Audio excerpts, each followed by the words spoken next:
Chapter 11 Bruce Chapter and the Cake. How can we get away with it? Lavender said to Matilda. Surely the children go home and tell their mothers and fathers.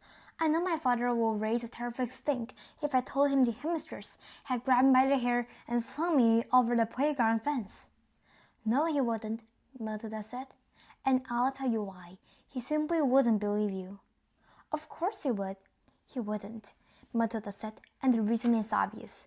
Your story would sound so ridiculous to be believed, and that is the principal's great secret. What is? Lavender asked. Matilda said, never do anything by halves if you want to get away with it. Be outrageous. Go to the whole bog. Make sure everything you do is completely crazy, is unbelievable. No parent is going to believe this pigtail story, not in a million years. Mine wouldn't. They'd call me a liar.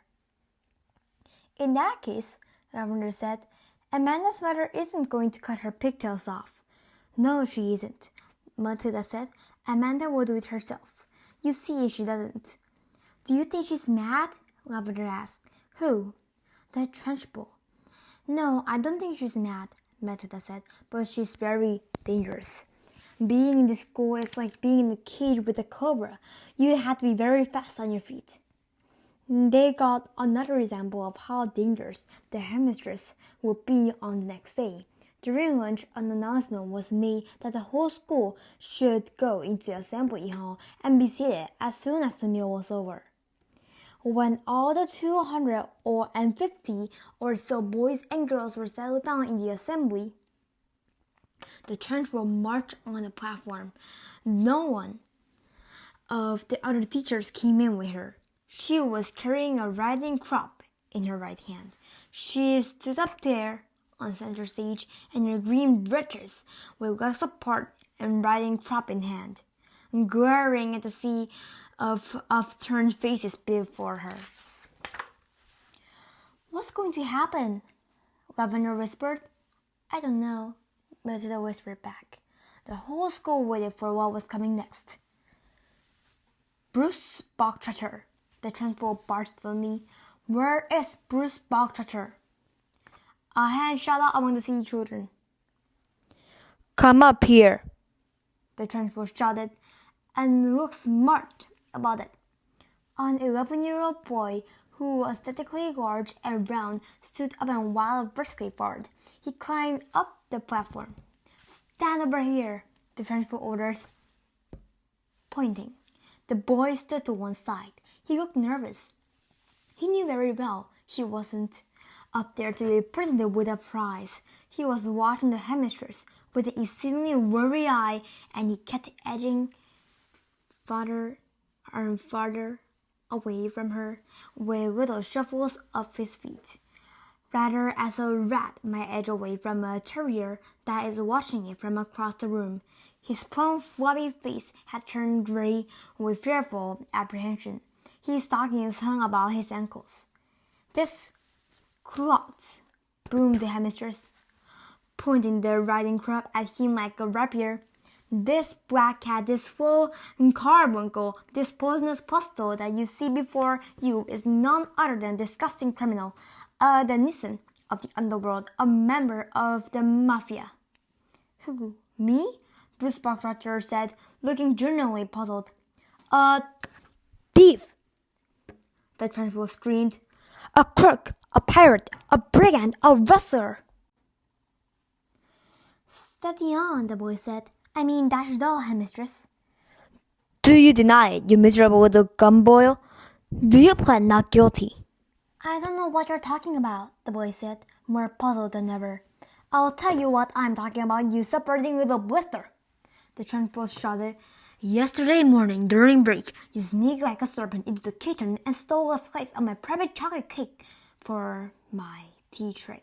That tray had just been prepared for me personally by the cook. It was my morning and snack.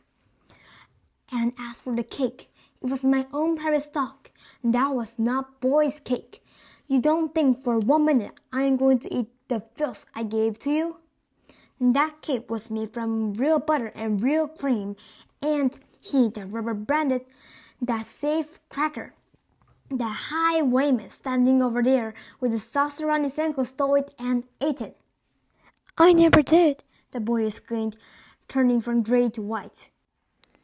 Don't lie to me, Buck Chutter, barked the Trunchbull. The cook saw you. What's more, she saw you eating it. The Trunchbull paused to wipe a fleck of front of her lips. When she spoke again, her voice was suddenly softer, quieter, more friendly, and she leaned towards the boy, smiling. You like my special chocolate cake, you don't you, Buck Chutter? It's rich and delicious, isn't it, Buck Chutter? Very good, the boy mumbled. The words were out before he could stop himself. You're right, the Trunchbull said. It is very good. Therefore, I think you should congratulate the cook. When a gentleman has had a particularly good meal, Buck Chutter, he always sends his compliments to the chef. You didn't know that, did you, Buck Chutter? But those who inhabit the criminal underworld are not noted for their good manners. The boy remained silent. Cook! The Trunchbull shouted, turning her head toward the door. Come here, cook! Buck Chutter wishes to tell you how good your chocolate cake is. The cook, a tall, short female who looked as though all of her body juices had been dried out of her long ago in a hot oven, walked on the platform wearing a dirty white apron. Her entrance had clearly been arranged beforehand by the headmistress. Now then, Buck Chutter, the Trunchbull boomed, tell cook what you think of her chocolate cake. Very good, the boy mumbled. You could see he was now beginning to wonder what all this was leading up to.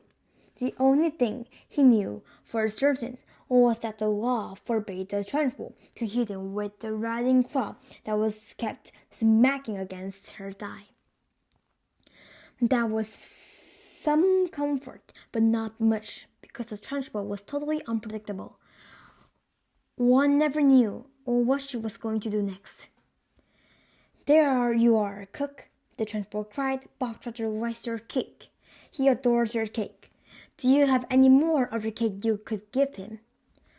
I do indeed, the cook said. She seems to have learned her lines by heart. Then go and get it, and bring a knife to cut it with. The cook disappeared. Almost at once, she was back again, staggering under the weight of an enormous round chocolate cake on a china platter. The cake was fully 18 inches in diameter, and it was covered with dark brown chocolate icing. Put it on the table, the Trunchbull said. There was a small table center stage with a chair behind it. The cook placed the cake carefully on the table. Sit down, Buck Chutter, the Trunchbull said. Sit here. The boy moved cautiously to the table and sat down. He stared at the gigantic cake. There you are, Buck Chutter, the Trunchbull said, and once again her voice became soft, persuasive, even gentle.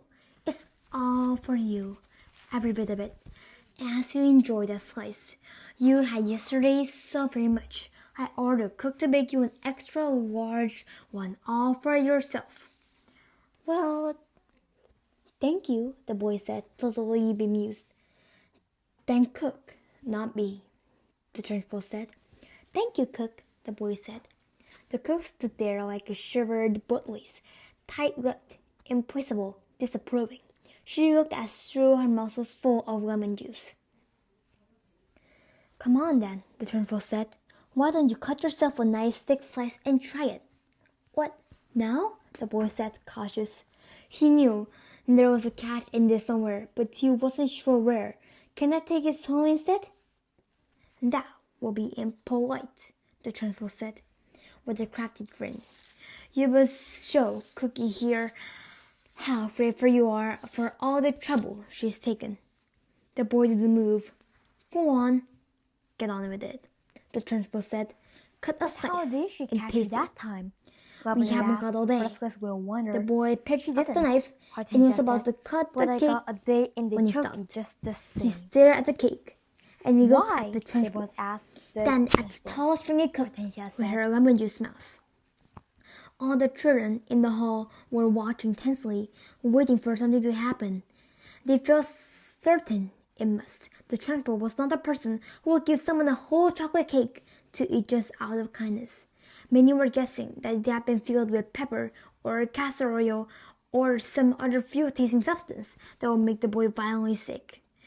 It might even be arsenic. He would be dead in 10 seconds flat. Or perhaps it was a booby-trapped cake, and the whole thing would blow up the moment it was cut, taking Bruce Boxer with it. No one in the school put it past the trunchbull to do any of these things. I don't want to eat it, the boy said. Taste it, you little brat, the trunchbull said. You are insulting the cook. Very gingerly, the boy began to cut a thin slice of the vast cake. Then he levered the slice out. Then he put down the knife and took the sticky thing in his fingers and started very slowly to eat it. It's good, isn't it? The trunchbull asked. Very good, the boy said, chewing and swallowing. He finished the slice. Have another, the trunchbull said. That's enough, thank you, the boy murmured. I said, have another, the trunchbull said. And now there was an altogether sharper edge to her voice. Eat another slice. Do as you are told. I don't want another slice, the boy said. Suddenly the trunchbull exploded. Eat! She shouted, banging her side with the riding crop. If I tell you to eat, you will eat. You wanted cake. You stole cake. And now you've got cake. What's more, you're going to eat it. You do not leave this platform and nobody leaves this hall until we have eaten the entire cake that is sitting here in front of you. Do I make myself clear, Box Trotter? Do you get my meaning? The boy looked at the trunchbull. Then he looked down at the enormous cake. Eat! Eat! Eat! The trunchbull was yelling. Very slowly, the boy cut himself another slice and began to eat it. Matilda was fascinated. Do you think he can do it? She whispered to Lavender. No, Lavender whispered back. It's impossible. He'd be sick before he was halfway through. The boy kept going. When he had finished the second slice, he looked at the trunchbull, hesitating. Eat! She shouted. Greedy little thieves who like to eat cake must have cake. Eat faster, boy. Eat faster.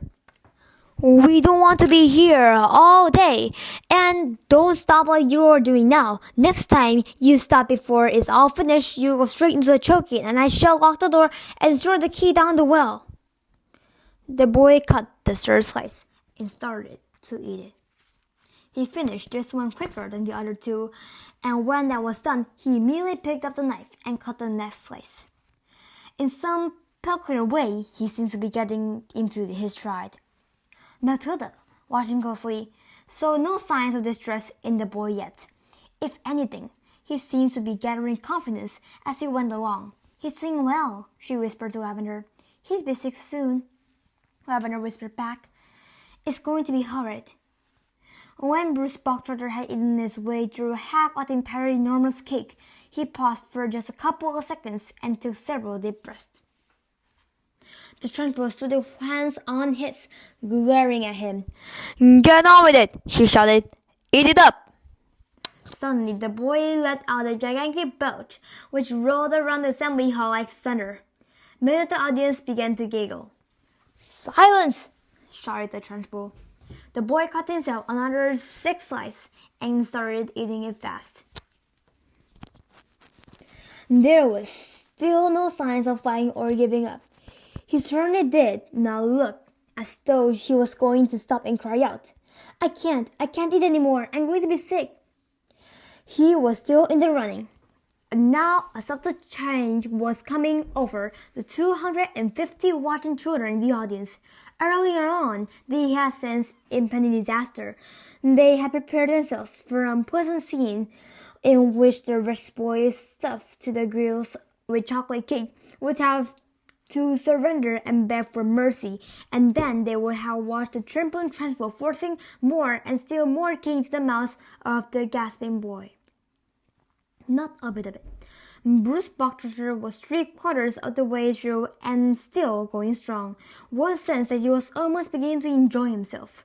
He had a mountain to climb, and he was jolly well going to reach the top or die in the attempt. What is more, he had now become very conscious of his audience and of how they were all silently rooting for him. This was nothing less than a battle between him and the mighty Trunchbull. Suddenly someone shouted, "Come on, Brucey, you can make it!" The Trunchbull wheeled around and yelled, "Silence!" The audience watched intently. They were thoroughly caught up in the contest. They were longing to start cheering, but they didn't dare. "I think he's going to make it," Matilda whispered. "I think so too," Lavender whispered back.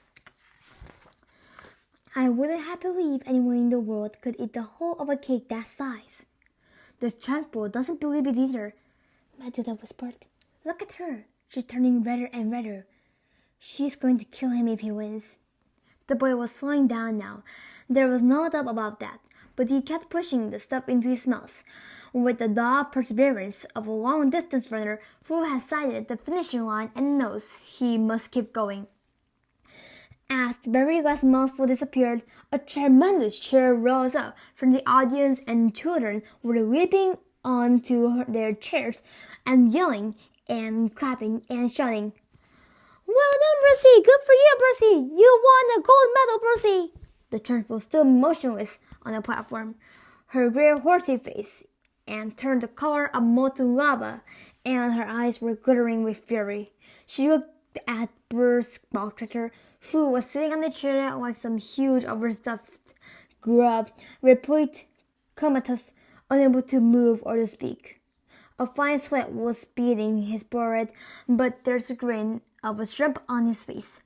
Suddenly, the Trunchbull lunged forward and grabbed the large empty china platter on which the cake had rested. She raised it high in the air and brought it down with a crash right on the top of the Bruce Boxer's head, and pieces flew all over the platform. The boy was by now so full of cake that he was like a sack full of wet cement, and you couldn't have hurt him with the sledgehammer. He simply shook his head a few times and went on grinning. "Go to blazes!" screamed the Trunchbull, and she marched up the platform, followed closely by the cook.